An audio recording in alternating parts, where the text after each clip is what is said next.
Good morning children. Class 10th, subject chemistry, lesson number 4, carbon and its compound. बच्चों, आज इस lesson में हम लोग एल्काइल को डिस्कस करेंगे। ठीक है, अल्काइल क्या है बच्चों? एल्काइल उसको कहते हैं जब किसी एल्केन से, है ना, जब किसी एल्केन से एक हाइड्रोजन हटता हो, जब किसी एल्केन से एक हाइड्रोजन का रिमूवल होता हो तो उसके बाद जो कंपाउंड बनता है उस कंपाउंड का नाम अल्काइल या एल्काइल कहते हैं। ठीक है, अब पढ़ते हैं बच्चों। The group formed by the removal of one hydrogen atom from an alkane, यानी एल्केन से एक हाइड्रोजन का हटना एल्काइल बनाता है।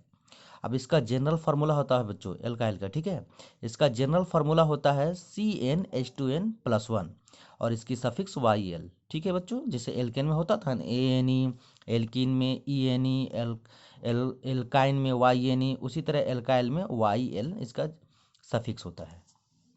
अब इसका कुछ एग्जाम्पल देते हैं, है ना बच्चों। देखते हैं हम लोग यहाँ पर, ये मीथेन है। अब मीथेन से एक हाइड्रोजन हट गया तो टोटल इसमें 4 हाइड्रोजन है मीथेन में, है ना।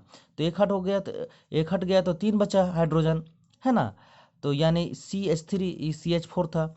अब एक हाइड्रोजन हटने से ये अल्काइल ग्रुप में आ जाता है ना। और इसका नाम भी चेंज हो जाएगा। एक कार्बन को मेथ कहते हैं, चूंकि इसके चारों ओर तरफ सिंगल बॉन्ड है इसलिए एल्केन है ANE, यानी इसका नाम मीथेन हो गया। लेकिन जैसे एक हाइड्रोजन हटेगा तब इसका सफिक्स इसमें ऐड हो जाएगा। एक कार्बन है तो मेथ, अब चूंकि एल्काइल बन गया तो इसका सफिक्स YL, यानी ये मिथाइल कहलाएगा।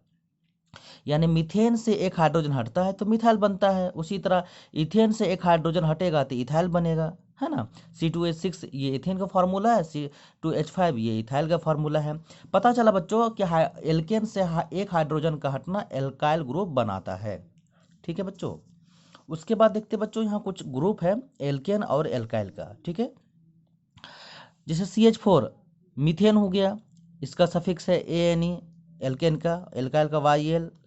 ये जनरल फार्मूला रहा CnH2n+2। ये अल्काइल का रहा जनरल फार्मूला CnH2n+1, CnH2n+1। ठीक है बच्चों, जहाँ N मतलब होता है नंबर ऑफ कार्बन। तो कहने का मतलब होता है बच्चों CH4, इसमें 4 हाइड्रोजन है, एक हाइड्रोजन को हटाना, है ना। हटाने से क्या बन जाता है? एल्काइल बन जाता है। यानी मीथेन से मिथाइल, इथेन से इथाइल। तो यहाँ पर कार्बन के साथ 4 हाइड्रोजन है या कार्बन के साथ 3 हाइड्रोजन है, मतलब मीथेन और मिथाइल में कंपेयर करते हैं तो इस ग्रुप से इस ग्रुप में आने के लिए, यानी मीथेन से मिथाइल बनाने के लिए एक हाइड्रोजन को हटाएं।